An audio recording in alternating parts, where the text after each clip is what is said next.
उत्तर प्रदेश में शंकराचार्य अभिमुक्तेश्वरानंद और यूपी प्रशासन के बीच चल रहा टकराव अब सिर्फ एक शंकराचार्य बनाम सरकार का मुद्दा नहीं रह गया है, बल्कि ये धीरे धीरे आस्था, सनातन, हिंदुत्व और सत्ता की बहस में तब्दील हो चुका है। एक और सीएम योगी आदित्यनाथ एक मजबूत प्रशासक के रूप में कानून व्यवस्था, सख्त प्रशासन और सबके लिए एक समान कानून की बात कर रहे हैं, तो दूसरी ओर शंकराचार्य अभिमुक्तेश्वरानंद के समर्थक इसे सनातनी परंपरा, धर्माचार्यों के सम्मान और ब्राह्मण जाति के आत्मसम्मान की आवाज बता रहे हैं। योगी समर्थकों का साफ कहना है कि प्रदेश में कोई भी व्यक्ति कानून से ऊपर नहीं हो सकता, चाहे वो कितना बड़ा धर्मगुरु क्यों ना हो। जबकि शंकराचार्य के समर्थक इसे धार्मिक हस्तक्षेप और परंपराओं के अपमान के तौर पर देख रहे हैं। इस पूरे घटनाक्रम में राजनीति अब अपने चरम पर पहुंच गई है, क्योंकि विपक्ष इसे ब्राह्मण वोट बैंक और सरकार की तानाशाही से जोड़ रहा है। वहीं बीजेपी और उसके समर्थकों की तमाम दलीलों के बीच प्रदेश के डिप्टी सीएम केशव प्रसाद मौर्य के एक बयान ने मामले को अलग ही मोड़ पर पहुंचा दिया है। ऐसे में बड़ा सवाल यह नहीं कि कौन सही और कौन गलत है, सवाल उससे भी बड़ा है कि इस मामले का 2027 के विधानसभा चुनाव में क्या इंपैक्ट होगा या फिर नहीं होगा, क्योंकि आस्था और प्रशासन के बीच कोई संतुलन बनता नजर नहीं आ रहा। और दूसरा सवाल यह है, क्या यह लड़ाई अब प्रदेश की राजनीति को उसी मोड़ पर लेकर जा रही है जिसकी शुरुआत लखनऊ में बीजेपी विधायक पीएन पाठक के आवास पर पार्टी के सभी ब्राह्मण विधायकों की बैठक से शुरू हुई थी, और मौका देखते ही वो पार्टियां भी आज खुद को सबसे बड़ी सनातनी पार्टी बताने लगी है, जिसकी पहचान ही सनातन विरोधी है। नमस्कार, थर्ड आई में आपका स्वागत है। मैं हूं नवेंदु शेखर झा और आज के इस वीडियो में बात करेंगे यूपी में चल रहे इस घमासान के पॉलिटिकल इंपैक्ट की, जहां विरोधी पार्टियां आपदा में अवसर को तलाश रही हैं। वीडियो बहुत शानदार होगी, लास्ट तक जरूर देखिएगा। यूपी की सियासत में भयंकर बवाल, सरकार बनाम सनातन की जबरदस्त लड़ाई। सपा कांग्रेस कब से हो गई सनातनी? 2027 से पहले क्या बदल जाएगा प्रदेश का मिजाज? माघ मेले के दौरान हुई घटना ने यूपी की पॉलिटिक्स को न सिर्फ गरमा दिया है, बल्कि इस कड़कड़ाती ठंड में नेताओं के हाथ भी गरमा दिए हैं। ना शंकराचार्य अभिमुक्तेश्वरानंद अपनी शर्तों से पीछे हटने के मूड में है, ना ही यूपी की प्रशासन पीछे हटने को तैयार है, और इसका भरपूर फायदा देश की वो विपक्षी पार्टियां उठा रही है जिसका इतिहास ही सनातन को अपमानित करने का रहा है। चाहे वो अखिलेश यादव की समाजवादी पार्टी हो या फिर राहुल गांधी की कांग्रेस। हम आपको बताएंगे कैसे ये मामला सियासत को और उलझा रहा है, लेकिन उससे पहले आपको दोनों पक्षों के समर्थकों की बातें सुनाते हैं, दोनों पक्षों की दलील बताते हैं। सनातन परंपरा के शीर्ष पर बैठे साधु संत अब खुलकर शंकराचार्य अभिमुक्तेश्वरानंद के समर्थन में उतर आए हैं। पुरी के गोवर्धन मठ के शंकराचार्य स्वामी निश्चलानंद सरस्वती ने सीधे कह दिया है कि पानी अब सिर से ऊपर जा रहा है, हालात युद्ध को आमंत्रण जैसे हैं। जी हां, उन्होंने सीधे सीधे कहा है कि यह हालात युद्ध को आमंत्रण देने जैसे हैं।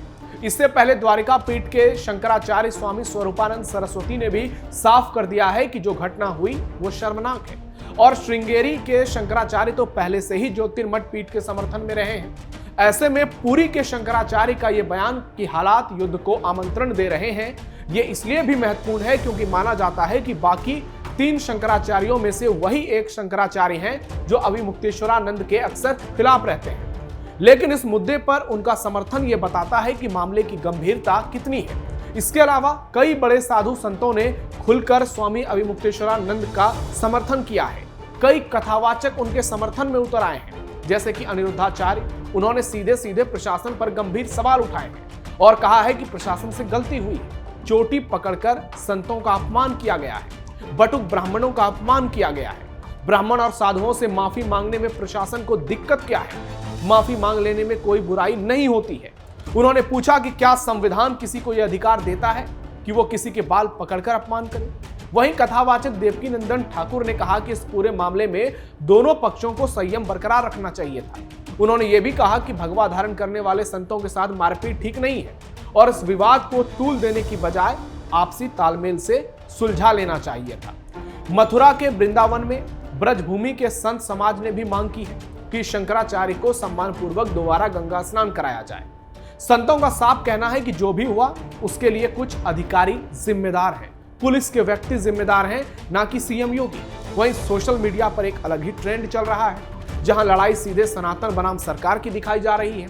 वहीं संतों का एक बड़ा तबका खुलकर योगी आदित्यनाथ और योगी प्रशासन की तारीफ में लगा है। रामभद्राचार्य से लेकर कई महामंडलेश्वर शंकराचार्य अभी मुक्तेश्वरानंद के खिलाफ बयानबाजी कर रहे हैं और कह रहे हैं कि गलती उनकी है, लेकिन असली खेला तो राजनीति में खेला जा रहा है, जो कांग्रेस और समाजवादी पार्टी खेल रही है। सपा अध्यक्ष अखिलेश यादव ने कहा कि जगत गुरु शंकराचार्य के अपमान से हर सनातनी आहत है, ये आज तक राम मंदिर नहीं गए हैं। अखिलेश यादव ने आरोप लगाया कि बीजेपी और उसके सहयोगी सनातन परंपरा को कमजोर करने की कोशिश कर रहे हैं। दूसरी ओर उनके ही चाचा शिवपाल यादव भी कह रहे हैं कि यह ब्राह्मणों का अपमान है। प्रदेश के डिप्टी सीएम केशव प्रसाद मौर्य का अचानक से एक बयान सामने आया कि शंकराचार्य हमारे भगवान हैं, मामले को खत्म कर वो अच्छे से स्नान करें और जो भी लोग इसमें दोषी हैं उस पर कड़ी कार्रवाई हो। और इसके बाद शंकराचार्य अभी मुक्तेश्वरानंद का यह कहना कि केशव प्रसाद मौर्य बेहद समझदार हैं और उन्हें यूपी का सीएम बनना चाहिए। इस बयान ने एक बार फिर विपक्ष को एक बड़ा मौका दे दिया। बीजेपी में दो फाड़ के जिक्र का मौका, यानी मामला सीधा योगी बनाम केशव बना दिया गया, दिल्ली बनाम लखनऊ किया जाने लगा और लोग ये भी दावे कर रहे हैं कि केशव का बयान दिल्ली के समर्थन से आया है।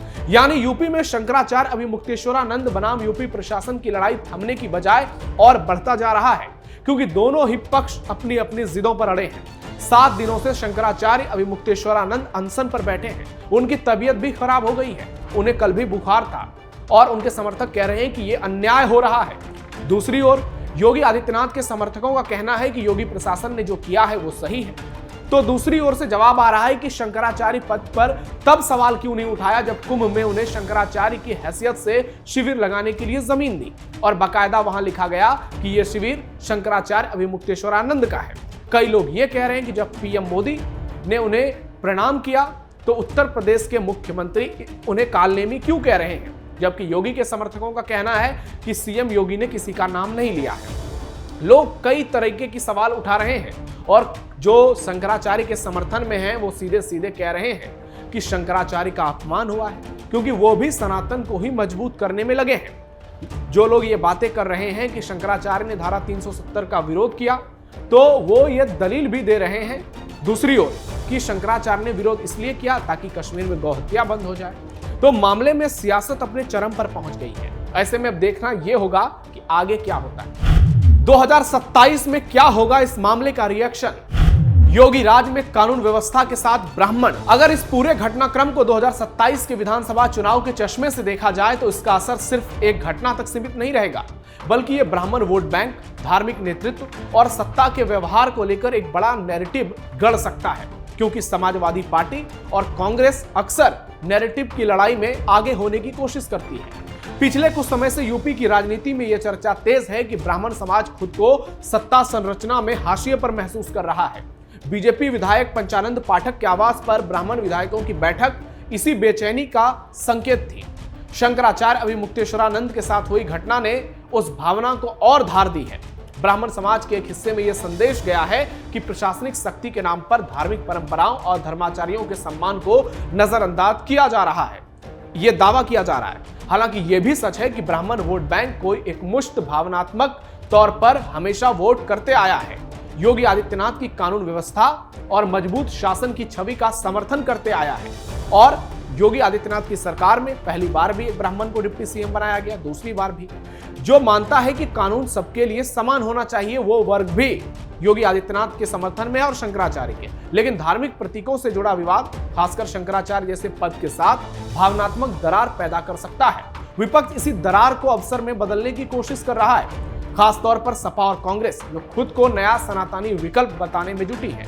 अगर बीजेपी इस मुद्दे पर संवाद, सम्मान और संतुलन का संदेश नहीं देती है तो 2027 में यह विवाद ब्राह्मणों के बीच नैरेटिव अंडरकरेंट जरूर पैदा कर सकता है, अगर विपक्ष अपने रवैये पर डटा रहा, जो एक नैरेटिव बनाने के काम आ सकता है, जैसा 2024 में हुआ था कि संविधान खतरे में है और बीजेपी को बड़ा नुकसान हुआ था। यूपी में ब्राह्मणों की आबादी 12 से 14% बताई जाती है। बड़ा वोट बैंक है जो योगी के साथ मजबूती से खड़ा है।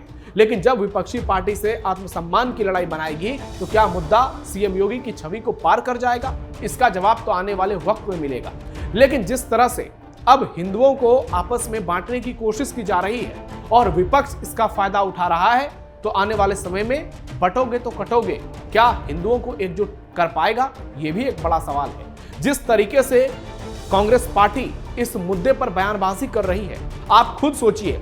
जिस पार्टी के नेता आज तक राम मंदिर नहीं गए हैं, जिस पार्टी के नेता भगवा आतंकवाद कहते हैं, जो अखिलेश यादव आज तक राम मंदिर नहीं गए हैं, जिन्हें गौ माता के गोबर से दुर्गंध आती है, वो अखिलेश यादव शंकराचार्य का समर्थन इसलिए कर रहे हैं क्योंकि उनको आपदा में अवसर तलाशा जा रहा है। किसने सही किया, किसने गलत किया, प्रदेश की जनता तय कर देगी। लेकिन जो राजनीति हो रही है दोनों तरफ से, इस मामले में क्या वो होनी चाहिए, ये एक बड़ा सवाल है। क्योंकि राजनीति में कोई भी मुद्दा छोटा या बड़ा नहीं होता है, मुद्दा इंपॉर्टेंट होता है और उसकी इंपॉर्टेंस का पता तब लगता है जब सामने चुनाव हो, जब उस मुद्दे को लेकर बार बार बैठकें की जा रही है, जब वो मुद्दा टीवी डिबेट से लेकर सोशल मीडिया पर चर्चा का केंद्र बना होता है। ऐसे में यूपी में शंकराचार्य अभिमुक्तेश्वरानंद बनाम योगी प्रशासन की लड़ाई और ज्यादा तेज होती जा रही है। इस मामले में योगी आदित्यनाथ के हस्तक्षेप से लोग सीधे इनकार भी कर रहे हैं और कह रहे हैं कि यह गलती सरासर प्रशासन की है। तो ऐसे में अब देखना यह होगा कि प्रशासन क्या शंकराचार्य के सामने घुटने टेकता है या फिर शंकराचार्य ही ये मान लेंगे कि वो भी जो कर रहे थे शायद उसका दूसरा विकल्प भी वो मौजूद था, जो कर सकते थे, जो शायद उस समय नहीं हुआ। आपकी राय क्या है इस पर? कमेंट बॉक्स में जरूर बताइए। विपक्ष को लेकर आप क्या सोचते हैं? कमेंट बॉक्स में जरूर बताइए। और आपको क्या लग रहा है कि क्या ये हिंदुओं को बांटने के लिए एक बड़ी साजिश नहीं की जा रही है? अपनी महत्वपूर्ण राय कमेंट बॉक्स में दीजिए। हमारे इस वीडियो को लाइक कीजिए, शेयर कीजिए और ज्यादा से ज्यादा हमारे चैनल को सब्सक्राइब जरूर कीजिए। फिलहाल के लिए थर्ड आई में इतना ही। धन्यवाद।